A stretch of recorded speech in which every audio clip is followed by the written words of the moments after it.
तो चलो आज मैं मैथमेटिकल टूल्स पढ़ाने जा रहा हूँ। मैथमेटिकल टूल्स इसका नाम क्यों पड़ा है? इसी को बेसिक मैथमेटिक्स भी बोला जाता है और में क्या बोला जाता है? बेसिक मैथमेटिक्स बोला जाता है और में इसी को बच्चों बेसिक मैथमेटिक्स बोला जाता है। क्या बोला जाता है? Basic mathematics. देखो बेसिक इसलिए बोला गया है क्योंकि ये बेस है, बिना इसके आप फिजिक्स नहीं पढ़ सकते हो। मैथमेटिकल टूल्स क्यों नाम पड़ा है? टूल्स का मतलब क्या होता है? औजार होता है यार। औजार कहने का क्या मतलब? जैसे देखो कोई ऑपरेशन करता है तो बिना औजार के कैसे कर सकता है? नहीं कर सकता ना। उसी तरह बिना मैथमेटिकल टूल्स का आप फिजिक्स नहीं पढ़ सकते। तो टूल्स का मतलब औजार। तो यहाँ पर किसका ऑपरेशन होगा? फिजिक्स का होगा। यहाँ पर किसका ऑपरेशन करोगे? फिजिक्स का करोगे। तो मैथमेटिकल टूल्स के हेल्प से किसका ऑपरेशन होगा? फिजिक्स का ऑपरेशन होगा। तो चलो मैथमेटिकल टूल्स को ही दूसरा वर्ड में ये बोला जाता है बेसिक मैथमेटिक्स। यानी बेसिक इसलिए बोला गया है कि बिना इसके आप फिजिक्स नहीं पढ़ सकते हो। बिना इसके आप फिजिक्स नहीं पढ़ सकते हो। यानी बेसिक मैथमेटिक्स के बिना आप फिजिक्स बिल्कुल नहीं पढ़ सकते हो। तो चलो मैं देखता हूँ बेसिक मैथमेटिक्स में। सबसे पहले इसमें फंक्शन के बारे में मैं देख रहा हूँ, फंक्शन होता क्या है। तो सबसे पहले इसमें क्या देखोगे? फंक्शन। फंक्शन क्या होता है? तो मैथमेटिकल टूल्स इसी को बेसिक मैथमेटिक्स बोला जाता है। सबसे पहले मैं देखूंगा फंक्शन। देखो फंक्शन क्या होता है? मतलब पार्टी फंक्शन वाला फंक्शन नहीं। फंक्शन कहने का क्या मतलब यहाँ पर है? जैसे देखो मान लो f(x) is equal to x square plus 1। Clear है ना? जब x का वैल्यू 0 पुट करोगे तो f का वैल्यू 1 होगा। जब x का वैल्यू 1 पुट करोगे तो f का वैल्यू कितना हो जाएगा बच्चों? 2 हो जाएगा। होगा कि नहीं? होगा। तो यहाँ पर ध्यान देना इधर, मतलब कि x बदलोगे तो यहाँ पर f बदल जाएगा। इसी को आप बोल सकते हो f डिपेंड्स ऑन x, मतलब x बदल रहा है तो f बदल रहा है। तो we can write f depends on x। Clear है ना? f depends on x। या इसी को आप ऐसे भी बोल सकते हो f is a function of x। क्या बोल सकते हो? f is a function of x। चाहे तो f डिपेंड्स ऑन x बोलो या f is a function of x बोलो, वो था सर। अब इसको समझने के लिए देखो क्या समझना है। फंक्शन, फंक्शन का ऐसे हिंदी होता है फलन। क्या होता है? फलन। अब यहां पर n को हटा देना। जब n को हटा दोगे तो क्या बचेगा? फल बचेगा। फल का इंग्लिश क्या होता है? फ्रूट होता है। फल का इंग्लिश क्या होता है? फ्रूट होता है। क्लियर है ना? मतलब बाई है, किसका फल है भाई? x का फल है। नहीं, बाई किसका फल है? x का।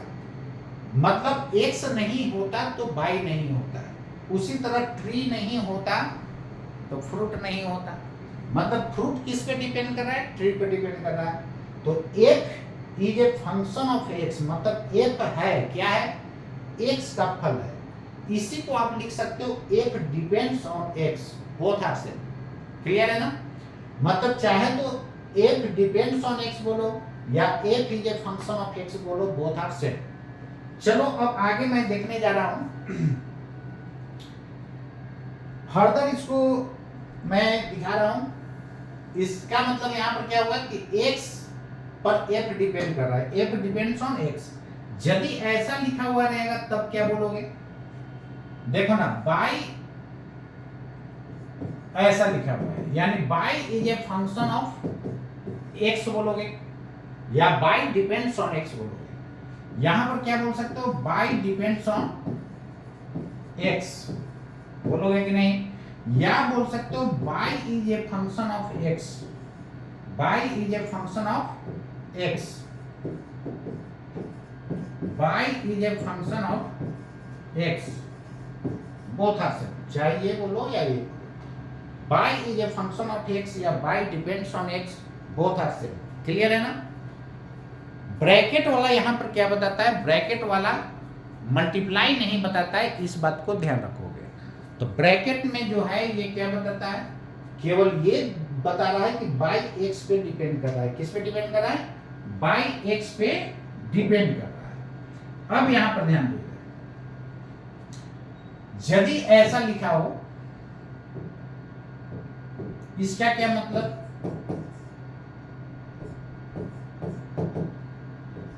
Three X Y plus Y Z plus Z X, ऐसा है।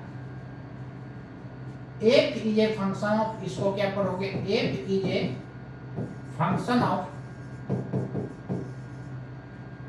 एक्स बाई एंड जेड, बोलोगे कि नहीं? यानी F is a function of X Y and Z, या इसको ये भी बोल सकते हो, F depends on X, F depends on X Y and Z, both option. Clear है? ध्यान दोगे इधर। अब चाहो तो डायरेक्टली आप ऐसे भी लिख सकते हो इसको, एफ बराबर three X Y plus Y Z plus Z x.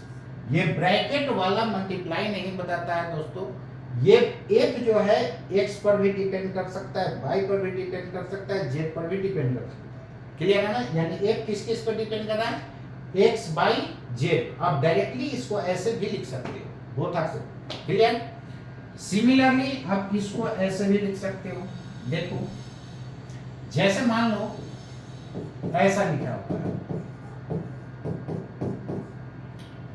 तो इसको आप डायरेक्टली बाई बराबर ऐसा भी लिख सकते हो।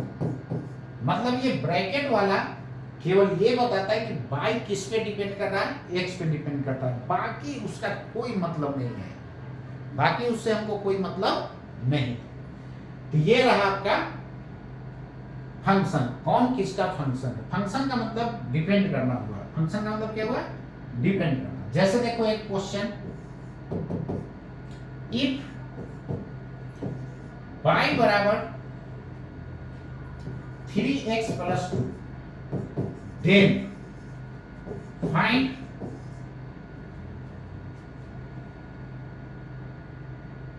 a में y एट x बराबर 3, b में y एट x बराबर 2। तो क्या लिखोगे इसको? ध्यान दोगे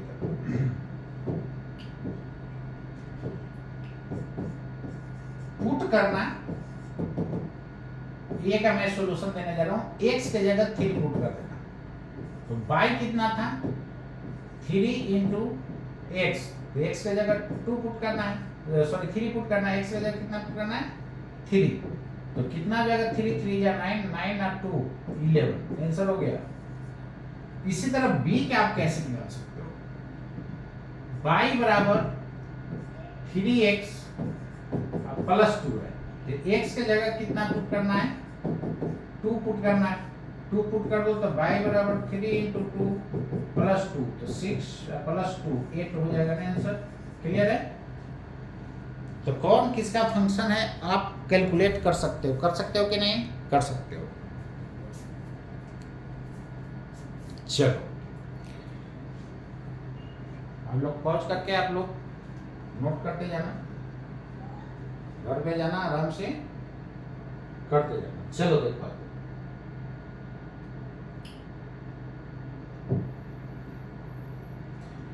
देखो मैथमेटिकल टूल्स का यूज कहां पर होगा, फिजिक्स पढ़ने में आपको हेल्प होगा, बिना इसके आप फिजिक्स नहीं पढ़ सकते हो। क्लियर है ना? और मैथमेटिक्स जितना मैं बताऊंगा उस पर आपका मन कर लेना, उसके बाद देखो फिजिक्स पढ़ने का मजा ही कुछ अलग रहेगा। क्लियर है? बस डेली आप क्लास करते जाना, डेली, एक दिन भी नहीं छूटना चाहिए। और एक बात और बता दे रहा हूँ, ऑल ओवर इंडिया कहीं भी तुम फिजिक्स पढ़ रहे हो, उससे मेरा बेहतर रहेगा आप रेगुलर केवल क्लास करते जाना। तो चलो आगे मैं देख रहा हूं, जैसे इस तरह का क्वेश्चन है,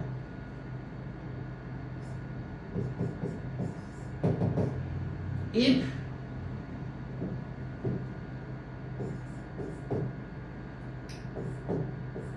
F X is equal to X plus 1 divided by X plus 2, then find in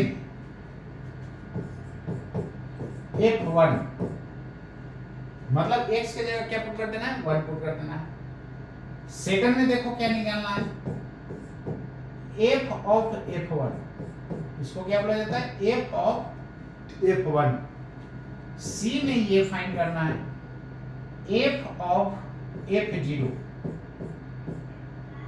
d में ये फाइंड करना है f2। क्लियर? तो चलो इसको मैं फाइंड करने कैलकुलेशन करने जा रहा हूं, क्या होता है यहां पर ध्यान दोगे, इधर वेट करना। सबसे पहले देखो क्या है, f1 फाइंड करना है। We have to find the value of function at x is equal to 1। तो सबसे पहले क्या पुट कर देना, x के जगह 1 पुट कर देना। यही फंक्शन है ना, x plus 1 divided by x plus 2, यही आपके पास है। अब यहां पर पुट कर देना x के जगह 1, क्या हो जाएगा, f1 should be equal to 1 plus 1 by 1 plus 2, मतलब 2 बाई 3 हो जाएगा। 2 बाई कितना हो जाएगा, 3। This is the answer. Clear है ना? अब f ऑफ f1 निकालो, मतलब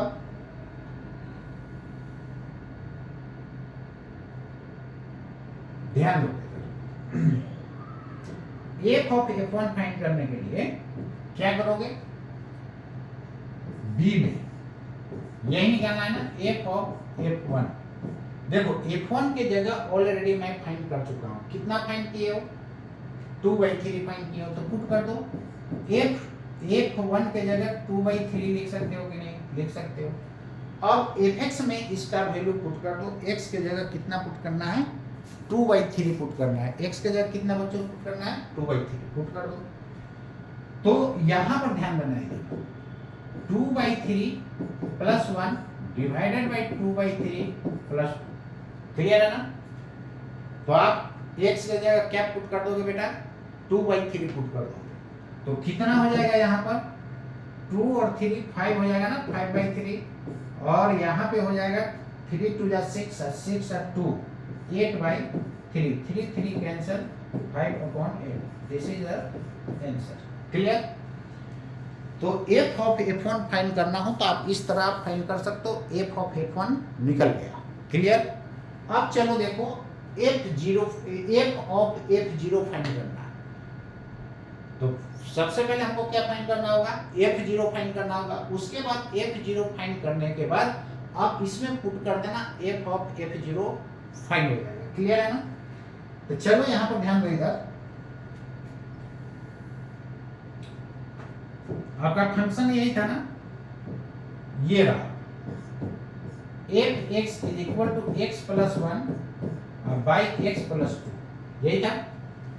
अब f0 फाइंड करो, मतलब x जहां जहां है वहां 0 पुट कर दो। तो x 0 पुट करोगे तो आपको ये आ जाएगा, मतलब 1/2 आ जाएगा। क्लियर? आपको फाइंड क्या करना है, f of f0। We have to find f of f0। Okay, I have already find f0. Clear है? What is the value of f0? 1/2। अब x के जगह 1/2 पुट कर दो, तो 1/2 प्लस 1 1/2 प्लस 2, मतलब ऊपर हो जाएगा 3/2 और नीचे हो जाएगा 2 2 या 4 5/2। क्लियर? अभी 2 एलसीएम लोगे तो क्या होगा, 2 2 या 4 और 1 5। ऐसे देखो, डायरेक्ट जब इस तरह रहे तो एलसीएम में ये सब लेने का जरूरत नहीं, डायरेक्ट इसको मल्टीप्लाई करो। तो 2 2 या 4 और प्लस 1, जो नीचे है वही रह जाएगा, मतलब कितना, 3/5। ये रहा आपका आंसर। क्लियर है ना? यानी f ऑफ f0 फाइंड करना हो तो आ गया कितना, 3/5 आ गया। अब चलो आगे मैं देख रहा हूं, और क्या फाइंड करना था, और फाइंड करना था f2। f2 का वैल्यू क्या हो जाएगा, इसको देखो, what is the value of F2?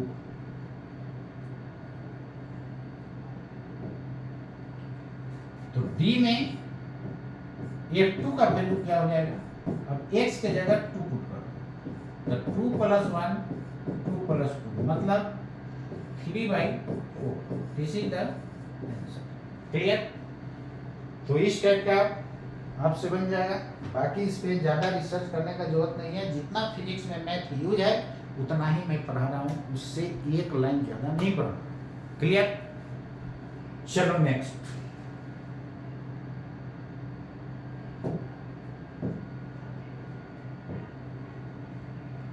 घर पे हम लोग बनाना है इसको। इफ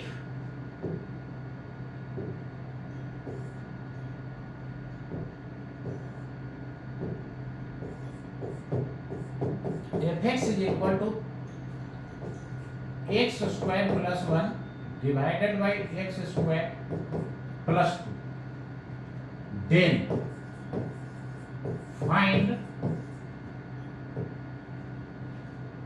a में f0, b में f of f0 फाइंड करोगे, c में f of F1, तो सबसे पहले F1 फाइंड कर लेना, D में F2 ये बनाना घर पे। ये रहा आपके लिए HD। क्लियर है? तो ये घर पे आप जा करके प्रैक्टिस करना, आपसे बन जाएगा। चलो, अब ज्यादा इस पे रिसर्च करने का जरूरत नहीं है, बस इतना जानो। यानी फंक्शन बनाने के पीछे मकसद क्या था मेरा, कि कौन किस पे डिपेंड कर रहा है, ये आपको पता होना चाहिए। यानी यहाँ पर f is a function of क्या बोलोगे, x, या f depends on x, both are same. Clear है ना?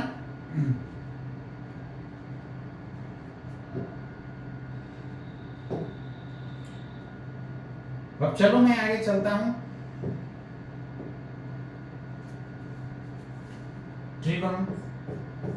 ट्रिगोनोमेट्री पे, ट्रिगोनोमेट्री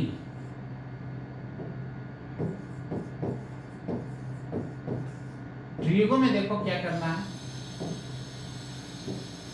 सबसे पहले देखो sine theta, cos theta, tan theta, ये सब आप जानते हो, पाइथागोरस थ्योरम जानते हो। जैसे ये ट्रायंगल है, राइट एंगल ट्रायंगल है, ये एंगल थीटा है, ये परपेंडिकुलर, एंगल के सामने वाला परपेंडिकुलर होता है, और सबसे बड़ा वाला हाइपोटेनस ये होता है बेस। क्लियर है ना? This is perpendicular, this is hypotenuse, this is base. अब यहां पर ध्यान दीजिएगा, sine theta is equal to क्या लिख सकते हैं, तो sine theta is equal to, एक तो पाइथागोरस थ्योरम हो गया, p² + b² बराबर h², ये तो जान ही रहे हो। साइन थीटा एंगल के सामने वाला परपेंडिकुलर होता है, याद रखना। ऑपोजिट ऑफ एंगल ये परपेंडिकुलर होता है,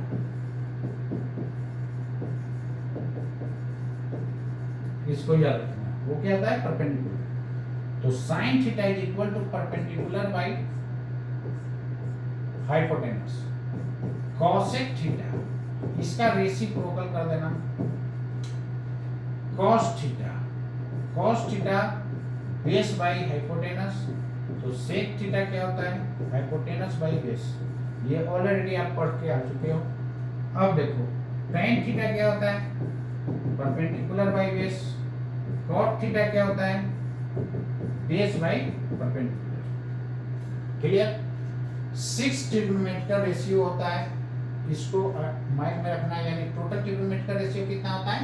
6 होता है। Total number of trigonometric ratio, total number of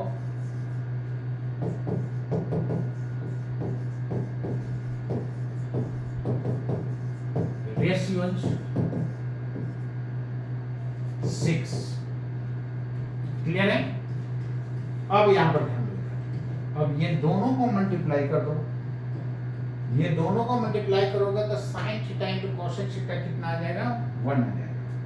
तो दोनों का यदि मल्टीप्लाई करते हो तो sine theta into cosec theta, देखो ना साइन थीटा क्या था, p बाई एच था, ये h बाई p था, देखो 1 आ गया कि नहीं। Similarly cos theta into sec theta, ये भी 1 होगा, cos theta into sec theta 1, clear है ना। cos theta into sec theta 1, उसके बाद tan theta into cot theta, ये भी 1। 6 ट्रिग्नोमेट्री का रेशियो था, ये 6 आपको मैं दिखा दिया। तो साइन थीटा इंटू कोसेक का ये ऑलरेडी आप लोग पहले पढ़ चुके हो,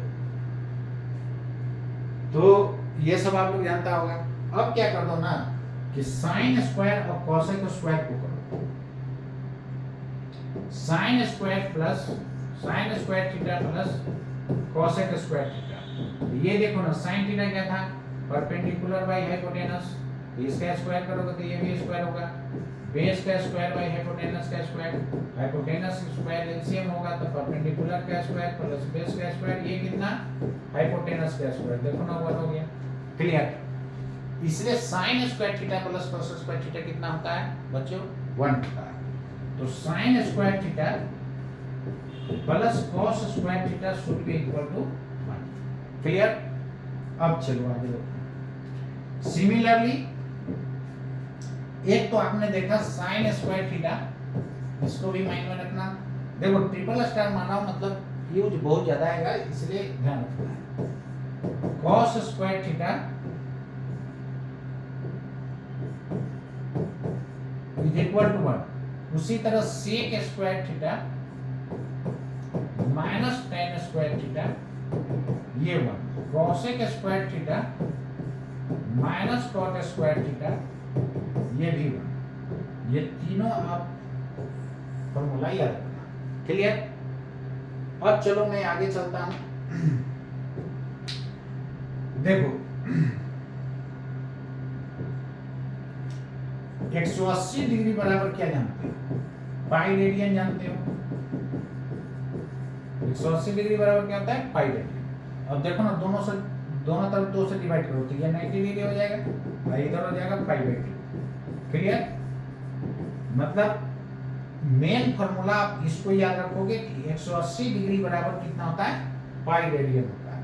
अब इससे जो है आप कन्वर्ट कर सकते हो किसी को भी, जैसे देखो पाई बाई 3 है, तो पाई बाई 3 को डिग्री में करोगे तो क्या होगा, पाई की जगह कितना जानते हो, 180 ना, 180 बाई 3 मतलब 60 डिग्री हो जाएगा कि नहीं। तो पाई बाई 3 कहने का मतलब 60 डिग्री, पाई बाई 2 कहने का मतलब 90 डिग्री। देखो ना इसके जगह 180 पुट करोगे तो 180 बाई 2 कितना होता है, 90 डिग्री।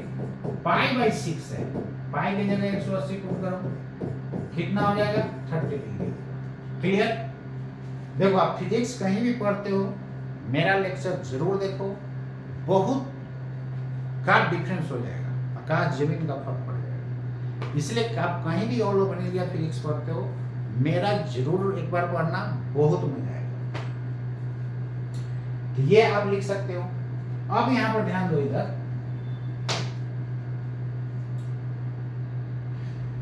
एक डिग्री बराबर होता है 60 मिनट, इसको मिनट बोला जाता है, 60 मिनट, क्लियर। और क्या लिख सकते हो, 1 मिनट इज इक्वल टू, जैसे टाइम में माइंड में रखते हो उसी तरह ये याद रखना। तो कहाँ रखना मालूम पड़ रहा है, नहीं ना, तो जो टाइम में आप याद रखते हो एकदम सेम याद इसमें याद रखो। 1 मिनट बराबर होता है 60 सेकेंड। ये नए पढ़ रहे हो क्या, टाइम में होता है कि नहीं, 1 मिनट बराबर कितना, 60 सेकंड, क्लियर है। और 1 घंटा में कितना मिनट होता है, 60 मिनट होता है। यहाँ पर वो 1 घंटा की जगह मैं डिग्री लिया, क्लियर। तो ये एंगल का यूनिट है, वहां पर क्या था, टाइम का यूनिट। तो 60 सेकेंड इसको बोलोगे, क्या बोलोगे, 60 सेकेंड्स, क्लियर है ना। तो 1 मिनट बराबर 60 सेकेंड। अब देखो जैसे कन्वर्ट करना है आपको, क्वेश्चन देखो, कन्वर्ट, ये फिजिक्स में हो जाएगा, convert 120 degree into radian, 120 degree को रेडियन में कैसे करोगे? देखो अभी आपने देखा 180 डिग्री बराबर पाई रेडियन, यही पढ़े हो ना, यूनिटरी मेथड से लिख सकते हो। देयरफॉर 1 डिग्री बराबर कितना? Pi by 180 degree, sorry pi by 180 radian. Clear? अब देखो डिग्री को रेडियन में कन्वर्ट करना हो तो पाई बाई 180 से क्या कर देना? मल्टीप्लाई। देयरफॉर 120 डिग्री बराबर पाई बाई 180 इंटू 120 लिख सकते हो। क्लियर? अब देखो ये कैंसिल कर देना, ये हो जाएगा 6, ये हो जाएगा 9। क्लियर? और कटेगा तो काट दो, 3 से काट दो, मतलब 2 पाई बाई 3 कितना हो जाएगा? 2 पाई बाई 3।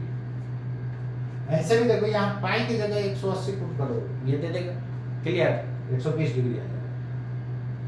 अब यहाँ पर ध्यान देना है, मान लो कि ऐसा क्वेश्चन है, कन्वर्ट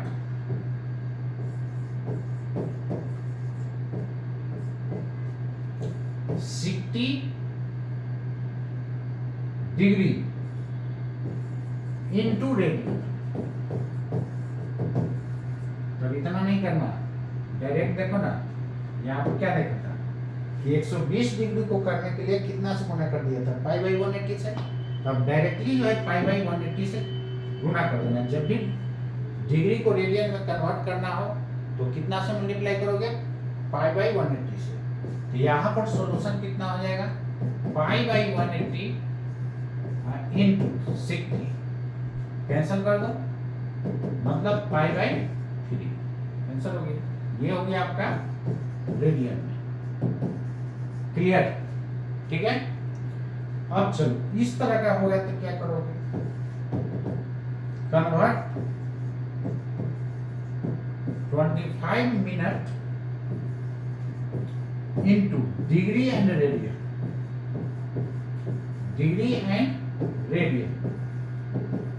इसको डिग्री और रेडियन में कैसे कन्वर्ट करोगे इसके बारे में मैं देखने जा रहा हूं। तो इतना को डिग्री और रेडियन में कैसे आप कन्वर्ट करोगे, चलो देखो।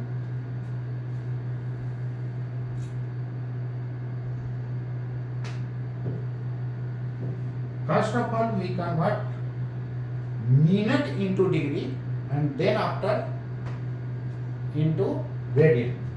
Okay? तो चलो यहाँ पर ध्यान दो, इधर सबसे पहले आप क्या करो, इसको आप डिग्री में कन्वर्ट करो। तो डिग्री में कन्वर्ट करने के लिए क्या जानते हो?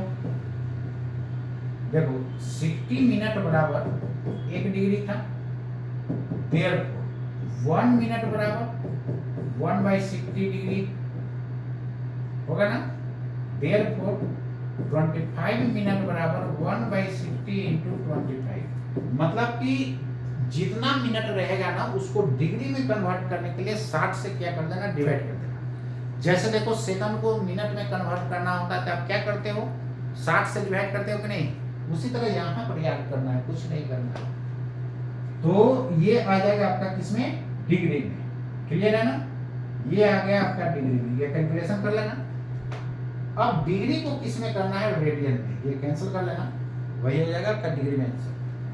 यहां पर देखो, कैंसिल कर दूं या कर दो? देखो ना, कर दो। 5 से कैंसिल कर दो, ये 5 हो जाएगा, ये 12 हो जाएगा, यानी 5/12 क्या? डिग्री। अब डिग्री को रेडियन में करना है, तो डिग्री को रेडियन में करने के लिए बोला था पाई बाई 180 से गुना कर देना। हो गया, ये किस में आ जाएगा? आरएडी मतलब रेडियन, शॉर्ट में आरएडी। क्लियर है? चलो, तो अब आप कन्वर्ट कर सकते हो। नेक्स्ट क्वेश्चन देखो, ऐसा है, convert 300 second into degree and radian.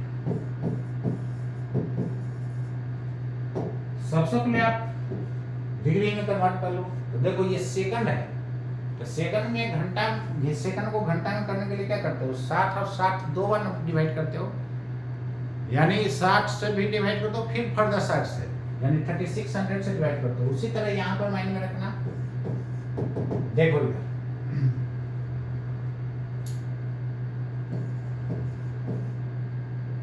एक बार 60 से डिवाइड करोगे तो ये मिनट में है, फिर 60 से डिवाइड कर दोगे तो ये डिग्री में आ जाएगा। यही हो गया डिग्री, अब डायरेक्ट करना, क्लियर। और 3 2 जा 6, मतलब कितना, 1/12 डिग्री हो जाएगा ना, क्लियर। 1/12 डिग्री। अब डिग्री को रेडियन में करना है, क्या करोगे, π/180 से गुना कर देना, ये हो गया रेडियन, क्लियर। तब किसी में आप चेंज कर सकते हो। तो देखो सेकंड से डिग्री में जाने के लिए 60 और 60 से दो बार 60 से डिवाइड करना होगा, वही डिग्री को सेकंड में करना होगा तो दो बार 60 से गुना करना होगा। उल्टा करोगे तो क्या होगा, गुना करना होगा। जैसे देखो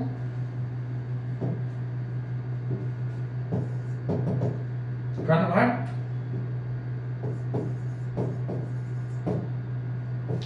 20 डिग्री इंटू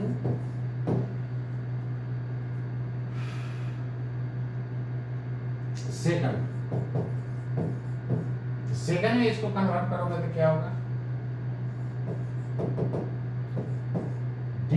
डिग्री को एक बार 60 से गुना करोगे तो मिनट में आ जाएगा, फिर मिनट को 60 से गुना करोगे तो सेकंड में आ जाएगा। इसको कैलकुलेट कर लेना, ये क्या हो गया, सेकंड।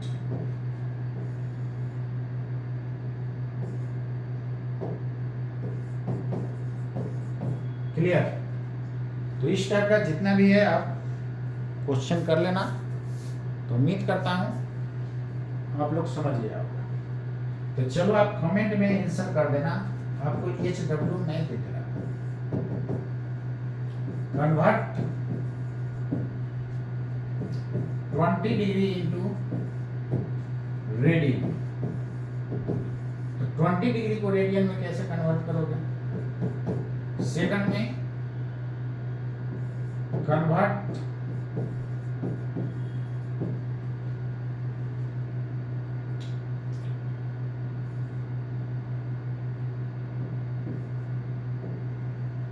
20 सेकेंड इंटू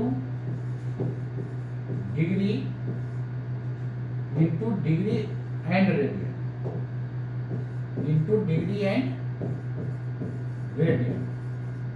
तो आप लोग कमेंट में आंसर दे देना कितना है इसका, क्लियर। तो आज के लिए इतना ही, आप इसको रेडी कर देना। आज फर्स्ट क्लास था इसलिए मैं कम पढ़ाया हूँ, बाकी जो है आप इसको रेडी करके आना और बनाते जाना। हाँ एक बात ध्यान देना इधर, आप IIT का क्वेश्चन बैंक जरूर खरीद लेना, उसको मैं बनाऊंगा। और जो लोग नीट का स्टूडेंट हो, नीट का क्वेश्चन बैंक खरीदो। देखो IIT का JEE मेंस और नीट का क्वेश्चन ऑलमोस्ट इक्विवेलेंट होता है, थोड़ा सा हाई लेवल JEE मेंस होता है। तो नीट में अब थोड़ा सा हाई फंडा का क्वेश्चन पूछ रहा है, तो उसको JEE मेंस क्वेश्चन बनाना जरूरी है। और इसलिए भी बनाना जरूरी है कि JEE मेंस से कई बार क्वेश्चन एकदम डिजिट टू डिजिट उठाता है और नीट में रख देता है, इसलिए भी बनाना जरूरी है। क्लियर है ना। और IIT एडवांस के लिए मैं सेपरेट क्लास चलाऊंगा। ये क्लास JEE मेंस और नीट के लिए, क्लियर है ना। देखो JEE मेंस का आपके पास कंसेप्ट क्लियर रहेगा, तो एडवांस में क्या कुछ अलग बताना है कि थोड़ा सा उसमें जो है हाई लेवल का प्रॉब्लम कर लेना है, काम हो गया। तो ये नीट और JEE मेंस जो प्रिपरेशन कर रहे हैं उसके लिए है, और एडवांस के लिए भी है। अरे यार JEE मेंस होगा तभी तो एडवांस में जाओगे, तो एडवांस के लिए एक सेपरेट मैं क्लास चलाऊंगा। तो आप ये नीट और JEE मेंस वाले लोग इसको टोटल करते जाना। देखो कंसेप्ट पूरा डीपली होना चाहिए, नहीं आपके पास डीपली होगा तो आपसे क्वेश्चन बनेगा नहीं। कितना जगह आप देखता होगा कि थोड़ा सा थ्योरी लोग देते हैं, न्यूमेरिकल खाली कराते जाते हैं। यार तुम्हारे पास कंसेप्ट ही नहीं रहेगा तो क्या न्यूमेरिकल बनाते हैं, बनेगा नहीं, बनेगा ना। तो सबसे पहले कंसेप्ट गेन करना जरूरी होता है, उसके बाद जितना दुनिया का क्वेश्चन बनाना है सब बना सकते हो। तो आज के लिए इतना ही, फिर मिलता हूँ अगले क्लास